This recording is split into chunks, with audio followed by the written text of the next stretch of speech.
सरबजीत परमार जी, हरियाणा से। राधे राधे। जय महाकाल। महाराज जी, आपको शिवरात्रि की हार्दिक शुभकामनाएं।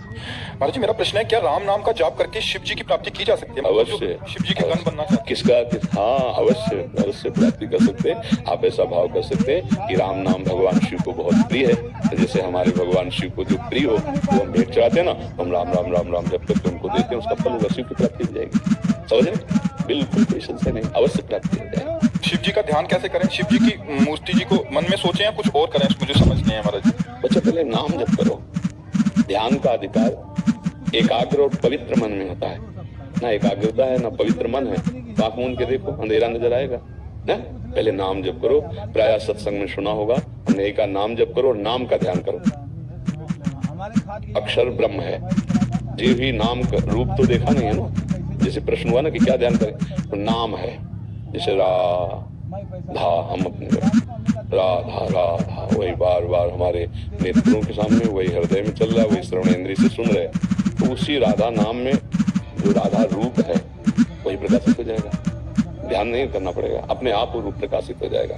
देखिए रूप नाम आधीना, नाम जब से रूप का प्रकाश होता है। और ऐसे अगर आपको ध्यान करना है तो भगवान विश्वेश्वर विश्वनाथ जी का जो स्वरूप है शिवलिंग, अब उसको छवि में देखिए और वही बार बार ध्यान करते राम राम जपिए। समझ रहे?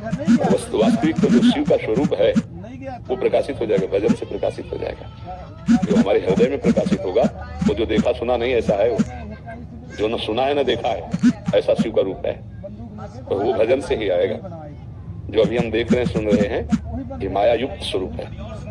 और जो शिव है वो अगोचर है, मन बुद्धि से अगोचर है। वो हमारे ध्यान का विषय नहीं है, वो हमारे ध्यान में आते हैं।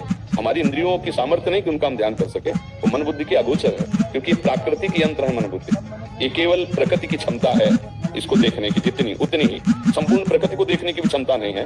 अब देखो, छोटी सी वस्तु देखने के लिए सूक्ष्मदर्शी का प्रयोग होता है, पता है इन नेत्रों में उसकी क्षमता नहीं है। पूर्ण प्रकृति को देखने के लिए प्रकृति से बने हुए नेत्रों की क्षमता नहीं। फिर जो प्रकृति से परे परमात्मा है उसको देखने के लिए वो कृपा करके नेत्र गोचर होता है, वो कृपा करके हमारी इंद्रियों में स्फुरित होता है, हमारे मन में स्फुरित होता है। इसलिए हमें लगता है खूब नाम जप करो, शास्त्र सम्मत आचरण करो। अगर ध्यान की प्रियता बहुत है तो नाम का ध्यान करो। ऐसा भाव नहीं बनता है तो भगवान शिव का जो विश्वेश्वर विश्वनाथ जी या भगवान महाकाल या जो भी भगवान के द्वादश ज्योतिर्लिंग है या और भी भगवान के स्वरूप है, उनको देख करके भावना करो। तो चूंकि भावना शिव की हो रही अंदर से, बात वहां तो शिव है, ये बस इसी भावना से शिव का प्रकाश हो जाएगा।